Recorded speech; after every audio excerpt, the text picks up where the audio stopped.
आज हमने पंचाशिका संग्रह ग्रंथ पूर्ण किया है। तो इस संदर्भ में आप लोग अपने अपने विचार प्रकट करें कि आपने इस ग्रंथ के माध्यम से क्या विशेष सीखा, कौन सी बात आपको अंदर छू गई और इससे आपको क्या दृष्टिकोण मिला या आगे के लिए क्या प्रेरणा मिली। वो सब आप जितना आप बता सकें, अपने मन के विचार आप लोग प्रकट करें। सबसे पहले कौन बताएंगे?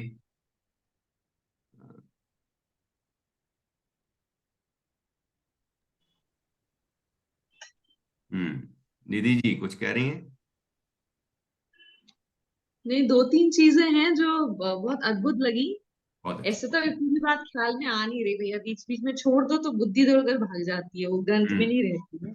हम्म। लेकिन मुझे पंचास्तिक का संग्रह में पढ़ने क्यों बैठी, वो इसलिए कि मुझे वो जो महासत्ता अवान्तर सत्ता वाली बात है ना, वो मुझे बहुत अच्छे से समझनी थी, क्योंकि मैंने एक बार शुरू किया था और फिर मतलब इसका स्वाध्याय और दो पांच गाथाओं के बाद ही बंद हो गया था वो।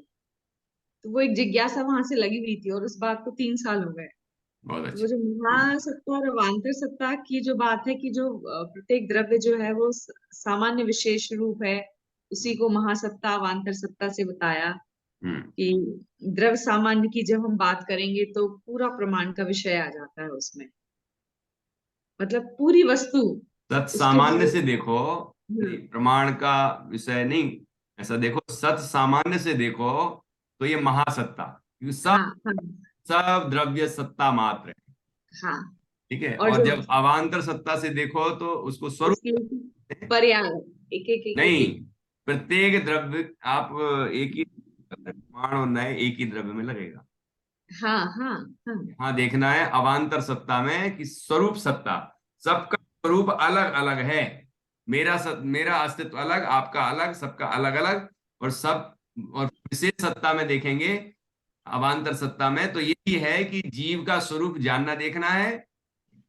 उद्गल खुद गए का स्पर्श रस गंध स्पर्शादि रूप है, वर्णन। इत्यादि हाँ, विशेष स्वरूप भी कहा गया है। तो महासत्ता मतलब सब तो कुछ, सब कुछ आपको प्रसिद्ध रिवाइज है। करने की जरूरत है। हाँ बिल्कुल बिल्कुल, मैं उसको अभी, क्योंकि वो बात कहीं पुरानी हो गई हाँ, है। 6 महीने हो गए लगभग। पांच तो महीने तो हो ही गए होंगे इस मुझे बात जो को। याद आ रहा था वो यही कि सामान्य, मुझे एक द्रव्य को पकड़ रही थी मैं महासत्ता और अवान्तर सत्ता में। नहीं, नहीं, एक को नहीं लेना। सत महासत्ता स्वरूप लेना, सभी द्रव्य, पूरे विश्व, सभी द्रव्य। उन सबके अंदर सत्ता सामान्य है। सत द्रव्य, उसको सत सबका लक्षण है। तो जब हम सत्ता से देखेंगे तो सारे द्रव्य सत्ता मात्र हम्म, देते हैं। तो इस तरह से सत्ता मात्र, सबको अभेद देखना, सत्ता मात्र देखना।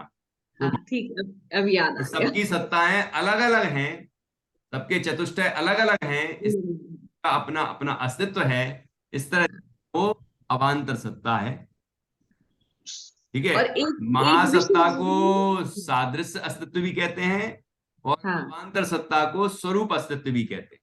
हाँ हाँ हाँ, ये ठीक याद है। आ रहा हाँ, और बताइए। है। एक चीज और, हम्म। जो बहुत अच्छी, अब वो उसमें भी मैं फिर से कुछ ऊपर नीचे ही बोलने वाली हूँ, लेकिन वो बात ऐसी याद हम है ठीक कि कर देंगे, आप बोलिए। हाँ हाँ हाँ, जैसे पुद्गल के वो जो 20 वो है ना, स्पर्श रस गंध वर्ण के हम्म भेद, हम्म हम्म लेकिन एक परमाणु में दो होते हैं, स्पर्श हम्म के 8 नहीं होते, हम्म। गंध का एक होता है ना। ऐसी ऐसी एक पूरी स्पष्ट बात ख्याल नहीं आ रही, ये बात भी जो है। स्पर्श में से स्निग्ध और रूक्ष, है हाँ हाँ हाँ, ना? 8 नहीं और होते। हाँ, स्निग्ध रूक्ष आठों नहीं होंगे। हाँ तो हल्का भारी, हल्का चिकना, ठंडा गरम, कड़ा नरम। तो एक एक ठंडा होगा। गरम मतलब उष्ण और शीत। तो में शीत, से एक। दोनों एक होगा। हाँ, हम्म शीत उष्ण में से एक समय में एक एक होगा। और और उसके बाद वो स्निग्ध और रूक्ष में से एक समय में एक प्रकट। एक होना। मतलब होते लेकिन हल्का चार ही भारी हैं। में से भी एक होना। चार हाँ होते थे। हाँ, परमाणु में हम्म 4 ये गुण होंगे, पर्याय हम्म। स्पर्श की। चार। बिल्कुल। तो ये बात भी, और बाकी तो सारी गाथाएं अपने आप में अनूठी ही हैं, वो ख्याल में हम्म। भी है नहीं वो इसलिए मैं उनको अचानक ही लगभग। पूछ रहा हूँ, जिससे कि आप हाँ लोग पहले से तैयारी करके नहीं आए, बल्कि जो आपके अंदर है वो निकले। हाँ मतलब जो जो चीज आपको विशेष लगी वो सामने आए। हाँ बिल्कुल। ठीक है, अभी मैं डॉक्टर निधि जी से पूछता हूँ, जब तक और किसी को कुछ बताना हो तो और याद आए तो बाद में बता सकते हैं। निधि जी बोलिए, फिर जान्या से, मैत्री से, नहीं नित्या से ही पूछूंगा। हाँ निधि जी करिए, हाँ। भैया जी, मुझे तो तीन चार बातें बहुत अच्छी लगी है। हाँ। एक तो ये कि जब पुद्गल की पर्याय पुद्गल के बारे में पढ़ रहे थे तो उसमें शब्द का स्वरूप समझा, और शब्द के स्वरूप से ये समझा कि शब्द पुद्गल है, वो हमारे अंदर प्रवेश नहीं कर सकते, तो हमें कोई अच्छा कहे तो उसे ग्रहण करना चाहिए, और अच्छा नहीं लगे तो उसको ये समझ के छोड़ देना चाहिए कि वो पुद्गल की पर्याय है, मतलब और वो बहुत पुद्गल अच्छा। बने हैं। और पुद्गल की तो ये पर्याय चीज जीव के अंदर प्रवेश नहीं करती। नहीं बहुत कर, अच्छा। तो ये चीजें तब काम आती है जब हमें कोई बुरा कह दे या बुरा लग जाता है, और हम्म। ये चीज मैंने एक्सपीरियंस की तो मुझे तो बहुत शांति मिली है। बहुत अच्छा। सेकंड ये है कि शायद 14th या 15th गाथा कुछ है जिसमें ऐसा बताया था कि एक द्रव्य दूसरे द्रव्य का कुछ नहीं बिगाड़ सकता। तो वहां से तो इतना अच्छा बहुत एक क्लियर हुआ है कि जैसे मैं द्रव्य हूँ, सामने वाला भी अगर जीव द्रव्य से ही अगर हम लें तो हम्म। ये इस बात को लेकर हम हमारे रिलेशंस अच्छे कर सकते हैं कि हम्म। अगर सामने वाला कुछ कर रहा है, हमें वो चीज पसंद नहीं है, तो हमें उसको इंटरफियर नहीं करना चाहिए। क्यों? हम्म। क्योंकि उसकी सत्ता अलग है, उसके गुण अलग है, उसके गुण हमारे गुण में मिक्स कभी नहीं हो सकते, तो हम हम्म। क्यों किसी को फोर्स करें कि वो हमारे जैसा बने। ये जो उम्मीद हम लगाते हैं, वो उम्मीद हमें अ, एक हमें उम्मीद से उम्मीद बनती है कि हम वो चीज उससे एक्सपेक्ट ना करें, अगर ऐसे रिलेशन अच्छे बने मेरे जिससे भी अच्छे नहीं थे उससे। फिर एक चीज आई कि पर्याय एक ही होती है, जैसे आपने एक स्वर्ण पाषाण का एग्जाम्पल दिया था कि स्वर्ण से अगर कोई भी ज्वेलरी बनाओ तो उसमें सोना तो रहता है ना, ऐसा कोई एग्जाम्पल था कि उसमें वो चीज रहती है।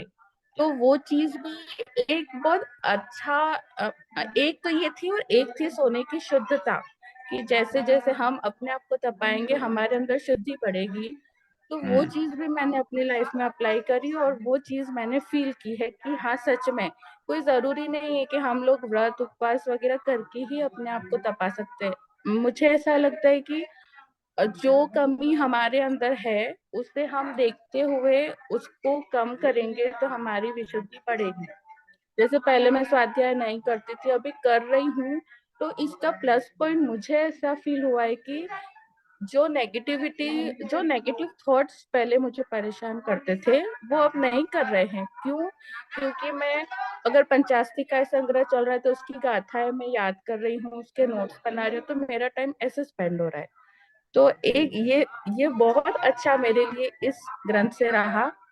उसके बाद एक बताया था, एक गाथा में ऐसा कुछ था कि वो भूत पिशाच वाली बात। तो हम्म। हमारे यहाँ क्षेत्रपाल जो पद्मावती के ऊपर बहुत लोग पागल होते हैं और हम्म। देवी देवताओं के पीछे भागे जाते हैं अपने सुख दुख के लिए। और इस ग्रंथ ने बताया है कि हमारा सुख दुख हमारे भावों से है। मतलब कि कोई एक तो हमारे भावों से है कि हम क्या सोच रहे हैं, हमारे विचार क्या है। अगर हमारे विचारों में शुद्धि होगी तो हमारे काम अच्छे होंगे। और एक होता है पुण्य पाप का, जब आया था पुण्य पाप का जब चला था, तो उन उसके सूत्रों ने बताया कि अगर हम अच्छे काम करेंगे तो पुण्य बनेंगे और उनके फल में हमें अच्छी चीजें मिलेगी। और वो सच में मेरे साथ हुई है, सच में हुई है कि जब से मैं अच्छे से स्वाध्याय करके इसको लाइफ में कर रही हूँ तो मेरे साथ सब कुछ अच्छा अच्छा हो रहा है, ऐसा मुझे लग रहा है और सच में हुआ भी है। तो स्वाध्याय से सातिशय पुण्य का बंध होता है। हाँ, वो चीज मेरे साथ तो हुई है, तो मैं हाँ। सबको प्रेरणा देती हूँ कि आप फ्री बैठे हो, कुछ नहीं करना है आपको, लर्न नहीं करना है, कुछ नहीं करना है, एक दो क्लास आप अटेंड करो और सिर्फ सुनो। आपको नहीं याद होती गाथा मत करो, आपको शब्द समझ में आते मत करो, एटलीस्ट आप सुनो तो सही, सुनो बस, कोई बात नहीं। ऐसा करके एक प्रेरणा मन होती है कि सबको इस चीज के लिए प्रोत्साहित करें। उसके बाद सबसे अच्छी बात कि इतने टाइम से मुझे ऐसा लग रहा था कि अच्छे काम करने से स्वर्ग मिलता है, तो हमारा मेन एम स्वर्ग में जाने का तो होना ही नहीं चाहिए, क्योंकि स्वर्ग में भी सुख नहीं है। और इंसान अपनी जिंदगी में क्यों दुखी है? क्योंकि वो आकुलित है, और आकुलित है पर द्रव्यों को देख के वो अपने भाव बिगाड़ रहा है, उसके लिए आकुलित है। तो वो चीज हम अपनी आकुलता को कैसे कम कर सकते हैं? उसके लिए हमें अपने भाव को बिगाड़ना नहीं है दूसरों को देख के। तो ये चीज एक है ना, जो ग्रंथ बताता है ना कि कैसे भेद विज्ञान हो, कैसे। पहले मुझे द्रव्य संग्रह तक जब पढ़ा था तो मुझे समझ नहीं आ रहा था कि भेद विज्ञान करना है आत्मा में लीन तक, तो ये सब होता कैसे है? तो वो ऐसे होता है कि हमें हमारा देखना है, हम कितना हमारे लिए अच्छा कर सक रहे हैं वो। और एक जब मेरे बच्चों तक की बात आती तो उसमें मैंने इस ग्रंथ से ये सीखा कि मेरे बच्चे अगर इन फ्यूचर मुझे हर्ट करते हैं तो उसमें मुझे बुरा नहीं लगाना है। क्यों? क्योंकि वो अपनी लाइफ में होंगे और मुझे उसमें इंटरफियर नहीं करना है, क्योंकि वो द्रव्य है, वो जीव द्रव्य है, उनके गुण पर्याय ही अलग है। और वो अगर मेरे साथ हैं तो ये मेरा उनका मेरे साथ उसको कौन सा रिश्ता बोलते हैं जो व्यवहारिक संयोग होता है। है? संयोग से वो मेरे साथ है, और जितने दिन है मैं उनके साथ हूँ। जब वो बोलेंगे कि हमारी लाइफ अलग हो गई, हमें अलग जाना है, तो ये मुझे समझना होगा कि बस इतना ही साथ था। ऐसे करके मुझे अपनी लाइन, मुझे ट्रैक मेरा लेना होगा। ये हर बुजुर्ग माता पिता के लिए एक सबक होना चाहिए, जो ये सोचते ना कि हमारे बच्चे, कौन से बच्चे? मीन्स आज अगर उनके बच्चे उनसे अलग हो रहे हैं, मीन्स किसी भी कारण से, छोटे मोटे किसी भी रीजन से, तो वहां पे उनको ये भेद विज्ञान प्रकट करना चाहिए कि वो जीव है, उनकी इच्छाएं हैं, और उनकी भी कुछ लाइफ है। तो वो इंटरफियर वाली फैक्टर खत्म करना चाहिए वहां, ये वाला टॉपिक लेके। तो मुझे तो ये सारी चीजें बहुत सारी सीखने को मिली है, और मेरी लाइफ में मैं हमेशा बस इन पे काम करूंगी अभी। बहुत अच्छा। और जब मेरी सत्ता अलग है और बच्चों की सत्ता अलग है, और सब घर मकान धन संपदा उनकी सत्ता, शरीर की सत्ता अलग है, तो इन सब से दृष्टि हटाकर हमें अपने ज्ञान स्वरूप आत्मा की अनुभूति का प्रयत्न करना चाहिए। अंदर में जो जान रहा है वो जानने वाला तत्व मैं हूं, ऐसा बार बार अभ्यास करेंगे तो वह आत्मा अनुभव में आएगा, मतलब हमें अपनी अनुभूति होगी, आनंद प्रकट होगा। तो ये आगे, और आपको और आगे बढ़ना है लौकिक जीवन में, तो ये तत्व ज्ञान हमारे जीवन को सहज और सरल बनाता ही है, और शांति देता ही है। हमें साथ में उससे आगे भी बढ़ना है, ये आध्यात्मिक शांति भी मिले, आत्मानुभूति के द्वारा जो आनंद प्रकट हो जाता है वह प्रकट हो। क्योंकि हमारा ये आपसे चर्चा की थी कि व्यवहार से क्या प्रयोजन है, निश्चय से क्या प्रयोजन है शास्त्र का, और परम निश्चय से क्या प्रयोजन है। तो इस ग्रंथ के आखिरी में भी आया है ना कि के साथ अनंत सुख मिलना वो प्रयोजन है, ठीक है ना। और हमने चर्चा की थी कि कैसे प्रयोजन, व्यवहार से प्रयोजन, क्षय द्रव्य आदि का ज्ञान, जो ग्रंथ ज्ञान हुआ उससे जो हमने वस्तु स्वरूप जाना वो व्यवहार प्रयोजन है, ठीक है। निश्चय से, स्वानुभव से नित आनंद प्राप्त करना वो प्रयोजन है, स्वानुभव जनित। लौकिक आनंद तो में ही आ गया है ना। अब हमें निश्चय प्रयोजन में आना है, स्वानुभव जनित है, और फिर वहां भी अटकना नहीं है, आगे बढ़ना है। और स्वानुभव में जो केवल ज्ञान होता है उसके साथ जो अनंत आनंद होता है वह प्राप्त करना हमारा प्रयोजन होना चाहिए। तो इस तरह हम धीरे जी धीरे आगे बढ़ते जाएं, ऐसा प्रयत्न हम भैया सबको जी, करना है। अभी पर्युषण मतलब 10 लक्षण पर्व में हमेशा मैं नॉर्मल वे में जाती थी। पूरा मेकअप वगैरह जो भी होता है लेडीज को, अच्छी साड़ी पहनना है, 10 दिन की साड़ी झलक निकालना है, वो सब हर साल मेरे साथ भी होता था।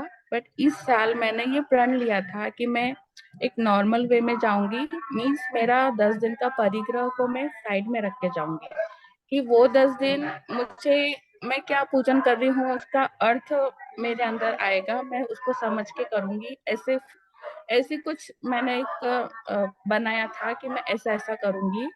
और आप, एक बहुत अच्छी चीज हुई कि जब मैं बिल्कुल सिंपल वे में गई, 4 साड़ी का ही मैंने एक टारगेट लिया था कि मैं 10 दिन में 4 साड़ी ही पहने ऐसा। तो एक सिंपल वे में जब मैं गई तो इतना मतलब मेरी नजर दूसरी लेडीज के परिग्रह में मेरी नजर नहीं गई।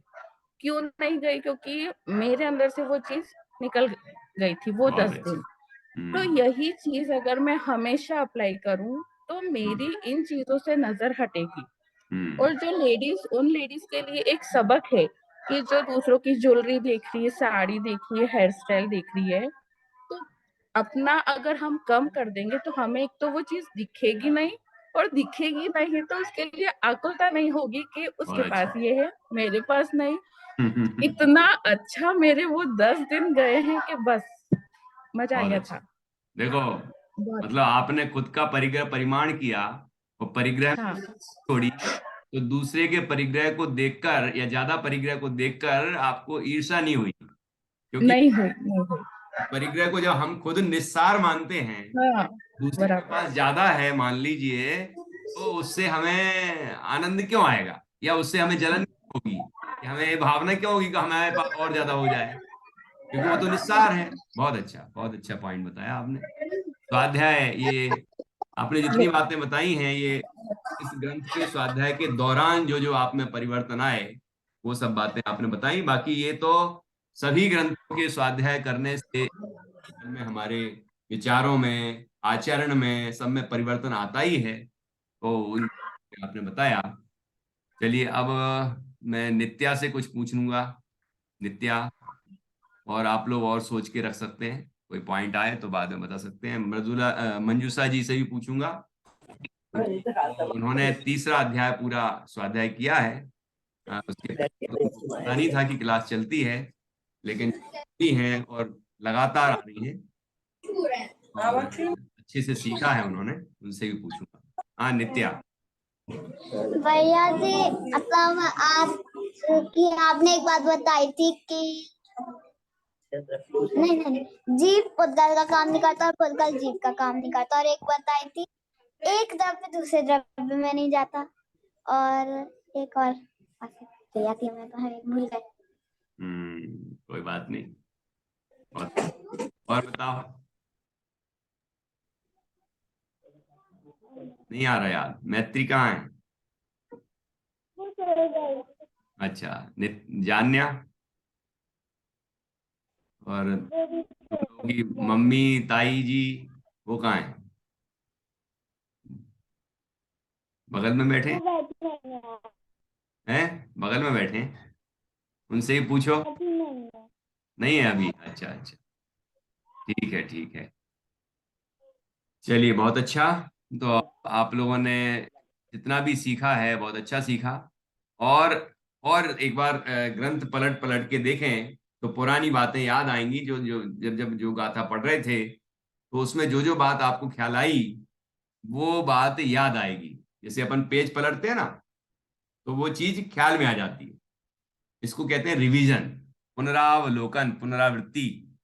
तो रिवीजन जरूरी है ना। तो एक बार आप ग्रंथ पलट पलट के देखना कि ये गाथा पढ़ रहे थे तब क्या विशेष बात आई थी, क्या विशेष बात आई थी, क्या विशेष बात आई थी। तो फिर देखना आपको बहुत सारी बातें नजर आएंगी। अभी तो दो चार बातें बता पा रहे हैं, बहुत सारी बातें याद आएंगी आपको, जो इस ग्रंथ की विशेषताएं हैं, जो अन्य ग्रंथों में आपने नहीं पढ़ा होगा वो यहाँ है ना। और जो अन्य ग्रंथों में ही पढ़ा है वो भी अपन ने यहाँ पर पढ़ा, तो उससे वो विषय पक्का हुआ। और उस समय हमारे अंदर क्या परिवर्तन आया, हमारे विचारों में, हमारी सोच में, हमारे जीवन में, है ना, हमारे पुरुषार्थ में, सब में क्या बदलाव आए हैं, वो भी आपको ख्याल आएगा और फिर आप बताना।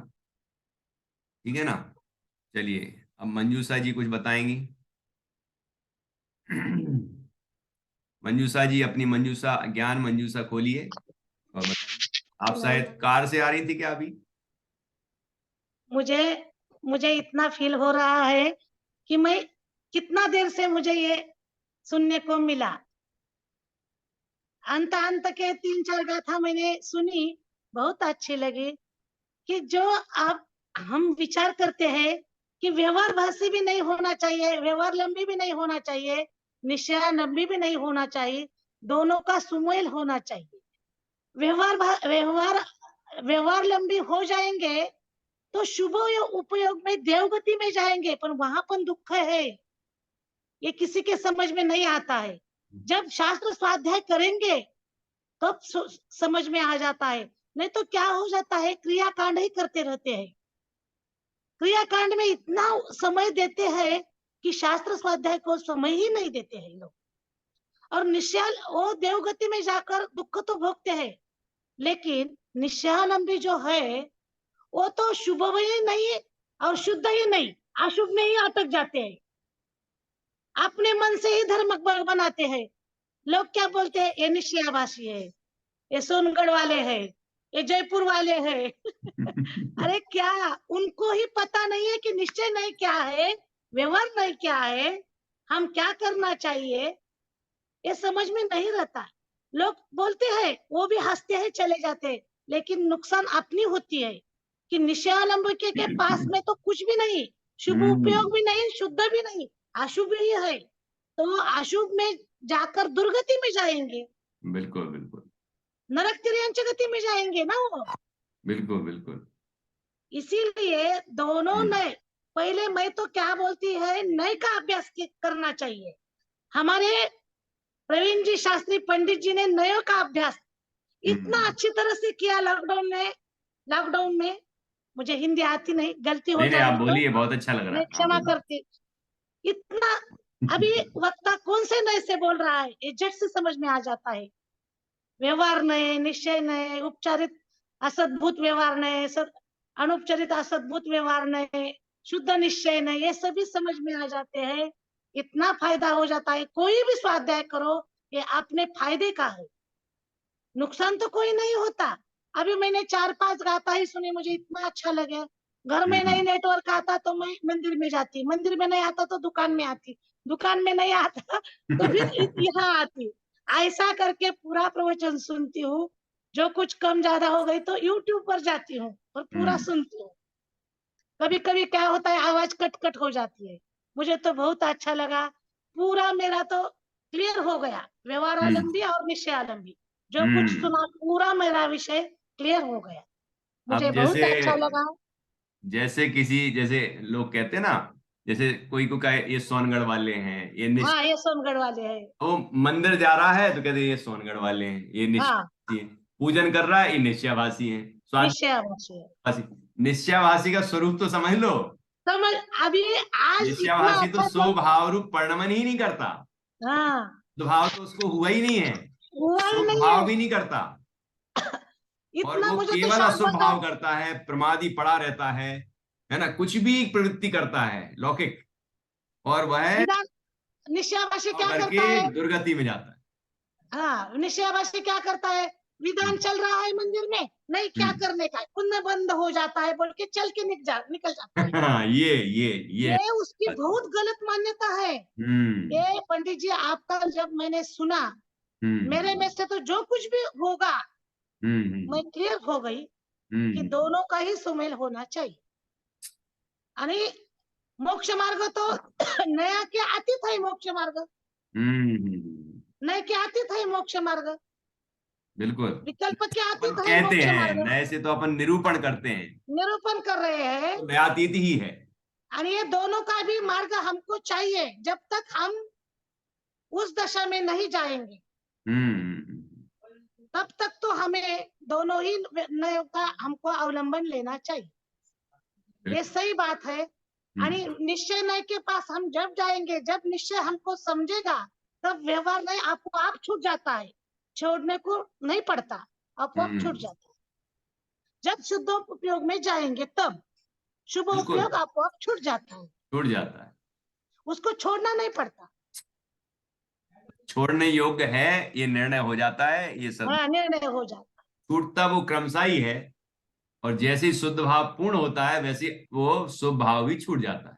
बहुत है। सुंदर। अभी मैंने निर्णय किया है, हम्म, अभी इस साल का एक ही दिन रह गया है, आगे का आपका पूरा शास्त्र मैं पूरा सुनूंगी, बहुत ये अच्छा, मैंने बहुत आप अच्छा, पक्का निर्णय कर दिया। बहुत अच्छा, बहुत बढ़िया। तो जय जी।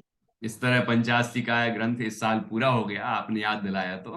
मतलब ये ऐसे तो हमारा साल तो वीर निर्माण महोत्सव से शुरू होता है, या वीर भगवान महावीर जयंती से शुरू होता है, अच्छा, निर्माण से ही विशेष माना जाता है।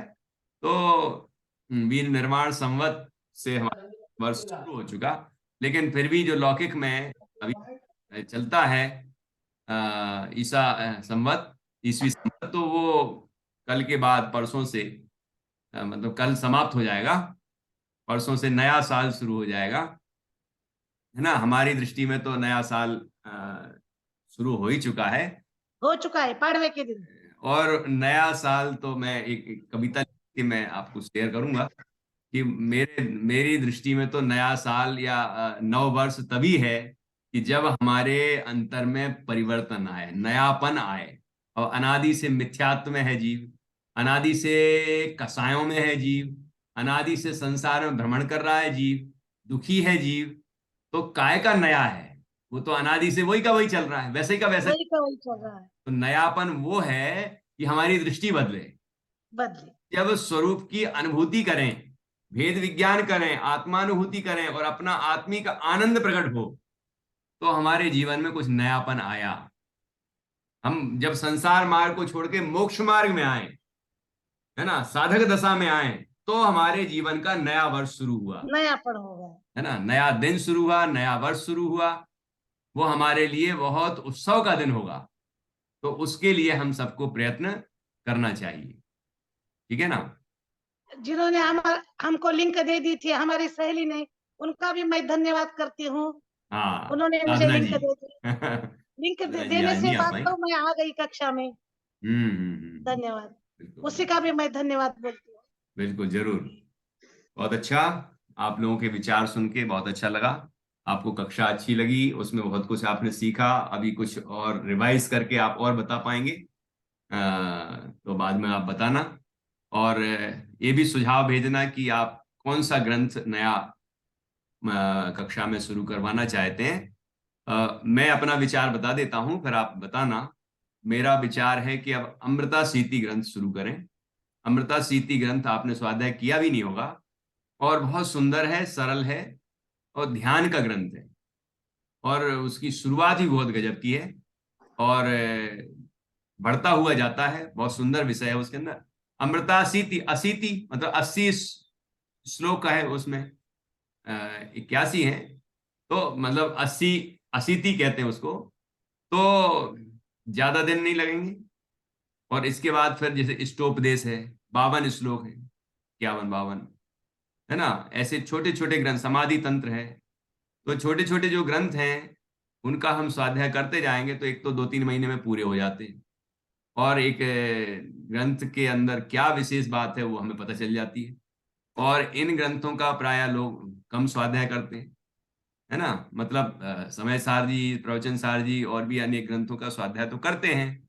तो मेरा मन है कि अपन छोटे छोटे ग्रंथ हैं लेकिन जो विशेष भाव लिए हुए ग्रंथ हैं उनको कक्षा में लेते जाएं, और एक एक ग्रंथ को समझते जाएं अच्छी तरह से, तो अच्छा रहेगा, है ना। जैसे भक्तामर स्तोत्र पूरा किया, फिर छेढ़ाला पूरी की हमने, तो छत्र चूड़ामणि ग्रंथ भी पूरा किया, जीवनदर चरित्र, है ना। पूरा यूट्यूब पर सब कुछ है। पंचास्तिकाय संग्रह हो गया, तत्वार सूत्र हो चुका, है ना। और जो बच्चों की कक्षाएं हैं उसके भी बहुत सारे विषय हो चुके, बच्चों के बड़ों के सबके बहुत सारे विषय है, अपनी कक्षाएं हो चुकी हैं, लघु जैन सिद्धांत की सबकी प्लेलिस्ट बनी हुई है और उसमें सब व्यवस्थित है। कोई भी सुनना चाहे, सीखना चाहे तो बिल्कुल सीख सकता है। और मंजूषा जी ने जो कहा बहुत अच्छा लगा कि आप पुराना जो जो रह गया, जो अधिकार रह गए थे, ग्रंथ रह गया था, वो आप बराबर उसको पूरा करना चाहती हैं।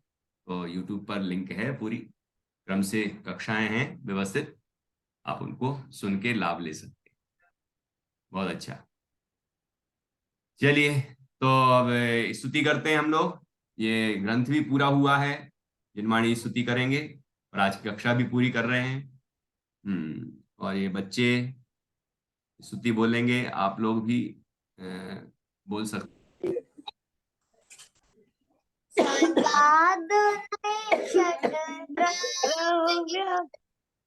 निज निज निधि माणिका जड़ कर्माचे बंध का कर्म के अवसान का कह कर स्वरूप यथार्थ जग का किया उपकार उसके लिए जिनवाणी माँ को वंदना शतबार है, वंदना शतबार।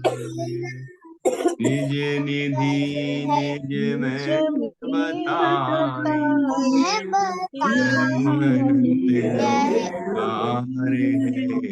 उसके लिए जिनवाणी माँ को वंदना शतबार, वंदना शतबार। बोले द्वादशांग जिनवाणी माता की जय। महान जिन धर्म की जय। सभी 9 बार 9 पंच परमेष्टि का स्मरण करें। आयुष सर।